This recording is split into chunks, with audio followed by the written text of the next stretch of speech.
and I welcome you all specially to another episode. On today's episode, we'll be having a Zoom interview with one of our own. She's not other person than Yinkachi Douglas. She's not just a model or beauty queen, she is also an actress and a philanthropist. Today, we are going to find out if this question is actually true. Are the Gen Zs rude? We'll get to find out after a short break. Don't go anywhere. So what's the story behind you venturing into modeling? In terms of wanting to be a model, this is something I've always loved. I would say, as long as I've known myself, I've always known that I wanted to walk in this path. Abani Derego Win World when I was 3 years old definitely helped in terms of inspiring me to work in this path. But like I said, modeling and being a beauty queen are two different things. But they're not the same thing. So, and that's something I've had to find out and learn from my experiences on the job, I guess. Okay. Yeah. So what have you been able to achieve with your crown? What are those projects you've been able to execute?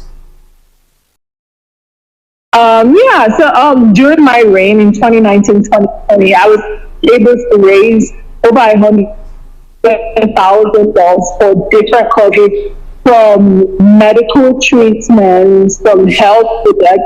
And one of my projects that I'm most proud of, and I'm still currently working on, is building the first modern toilets in the world's largest floating slum called Makopo. Okay.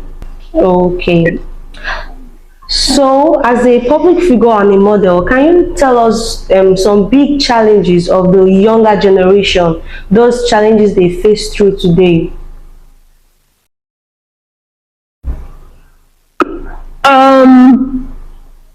I cannot speak for everybody. Yeah. Something that I've experienced as a young woman living in from Nigeria, as a young woman in general, is being objectified and being reduced or being treated like the only value I bring is to pleasure a man. Okay. And something I've noticed that happens is women and the opinions of women are constantly drowned out because men are controlling society through the eyes of men and the hands of men, I guess. Okay. And for certain rules, are low-key disproportionately only affecting women. That's something that I don't like. Like in Lagos now, if you try to go to a certain restaurant and they have a dress code, usually this dress code is not like, oh, you have to wear corporate. It's usually, oh, you can't wear a short dress, you can't wear a hoop tube, and these rules affect only women. You can't tell a man that his chest is too exposed. You can't tell him that his arms are out or his chest is out, but you can tell a woman that her chest is out. And I think rules like this are just absolutely stupid, and they are made to suppress the man. Exactly. And basically glorify the man. Yeah. So that's something I hate, and I don't like, and I wish would change. Okay. So do you think the Gen Zs are so rude and outspoken? I don't think they are rude. Yeah. I think rude is, like I was explaining to you earlier, I don't know if you heard. So if I was your boss now, if I had a company and I happen to be your boss now, and I said, I don't like the way that you pack your hair. I, as your boss, it's not my business to like or dislike the way that you pack your hair, because it's your hair. It's going out of your head. But because you don't want trouble and you want your job, you decide, okay, you know what, I'm going to be packing my hair the way my boss likes. Yeah. And you teach your child to pack your hair that way, and your child teaches their child to pack their hair that way. But your child's child is like, you know what, I don't like the way this hair is packed, and I want to pack my hair the way that you are packing your hair right now. Your child's child is not wrong for wanting to pack their hair the way they want to pack their hair, because that's their choice. Yeah. And I think that's what's happening with the Gen Zs. Certain rules have been passed on from generation to generation, and they are not things that should be released. They are people's opinions that have been younger to those rules, I guess.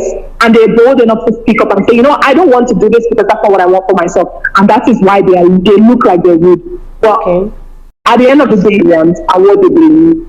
So no, Gen Zs are not rude. Okay, all right. So what are those positive traits we see that are often overlooked in our country today?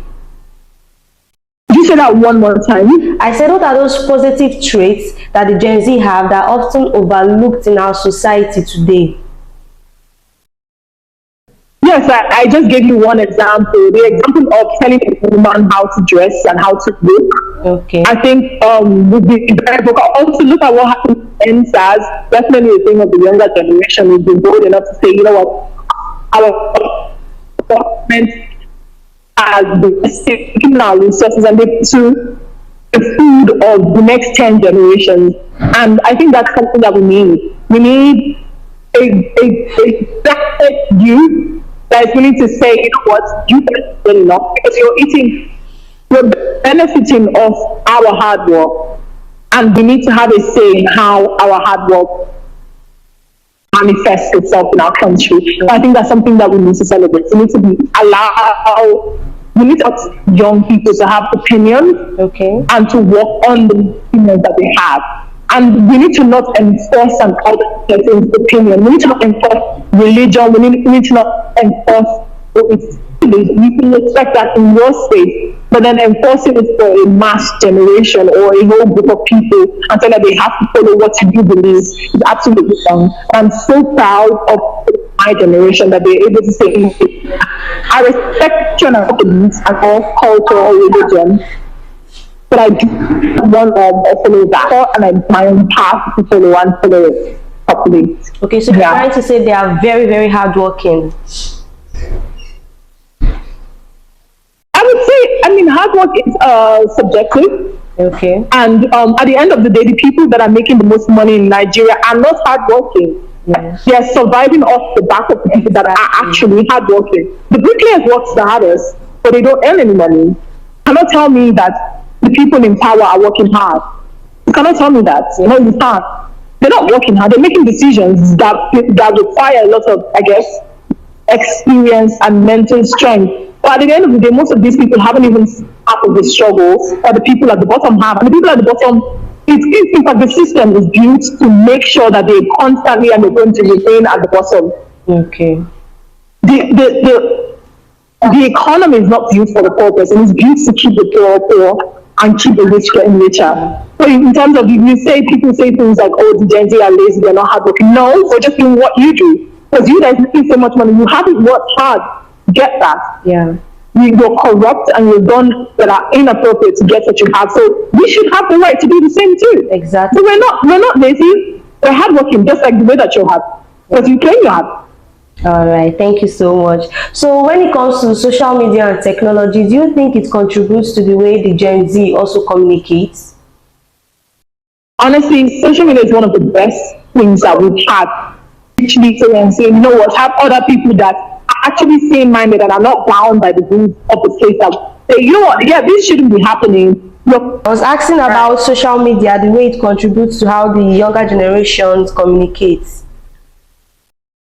Yes, absolutely. I think social media is definitely a voice because from generation to generation, even though it's problematic, the people that are in the generation before, you can't tell that it's problematic because it was passed down to them. But then having social media helps us to allow our voice to reach people of diverse backgrounds that can actually say, what you're saying is correct. It is problematic and it shouldn't happen the way that it is.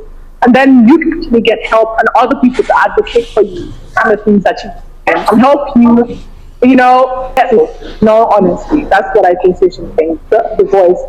Okay, so as a beauty queen, a model, a philanthropist, how can you also use your crown to help the younger generations, to avoid the misunderstanding that people really think that we are outspoken and too rude? Honestly, I can only help. I find that shouldn't be happening to me and the people around me are the things that I need to, in fact, I need to voice the loudest. So in my journey as I work, I would definitely try my best to voice women being disproportionately attacked by certain schools in Nigeria, because that's something that affects me the most. Happen when I have a child, and I'll make sure that my child teaches the child to be bold enough to speak up against it as well. So that's the only way that I, as a person, as an individual, can, I guess. All right. So how do you also think the society can also help the younger generations in terms of their expectation? You know, they expect a lot from this younger generation. So how can the society actually help them? I wouldn't know that. I'm not the society. I'm joking. I think if society can supporting people to be who they are and allow own and morals that rule them, and not trying to enforce a general over the mass, is something that society can do. And I think we as individuals can ensure that we are not different, and we must acknowledge and respect our differences and allow people to choose their own path. I think that's something that society can do. Stop defining the path and allow people to choose their own path. Okay. So in the coming years, what are those projects you'll be handling, and what can we look out for from your projects? What should we be expecting from you? Honestly, just like you, just to live my life and make sure that I live it well. It's and life. My project is to ensure that the life I live and the things that I've done for myself is the thing that 7-year-old me would be proud of. I want my project right now is to be the person that the 7-year-old version of me is extremely proud of. So that's my current project. All right, so we're expecting it. I can't wait to see who you'll be in the future. All right, so finally, I would like you to advise the Gen Zs, one last word for them. I would say just keep being yourself. Keep questioning every narrative. Keep questioning every rule. Keep saying, but why is it so? Because a lot of things need to change. And until people start asking the right questions and start saying, but it's not going to change. It's going to keep getting passed down from generation to generation. And even though it's not correct, it's going to become a norm. Because the more something happens, the more normalized it becomes. And I hope that my generation moving forward will continue to question things that shouldn't be made as rules. To question them and consistent. That would be my advice. Keep questioning everything. Question everything until things have been made straight. Okay. Thank you so much for doing this with us. I miss the bad network. I really appreciate it. All right, have a lovely day. Thank you guys so much. I just want to say thank you guys so much for being patient. Honestly, the first time, I don't know why, I was really expecting, I completely forgot, first of all, the first time, and I was like, maybe he just changed his mind about interview and he's done something else. And then I had time finally to go back to my email after a long time, and I saw it, and I was like, oh my God, he did send the link, and I just didn't, probably made me look like, oh, I was ignoring or being, I don't know what the word is, but I just want you guys to know that I was looking forward to it, and I'm so happy that I got the chance to finally do this. And I would say you look so beautiful, by the way. Your skin is and you look amazing. And I want to thank you guys for having me. You look beautiful yourself. Thank you. Thank you. All right, bye. Bye. I hope you have a lovely day. Yes, you too.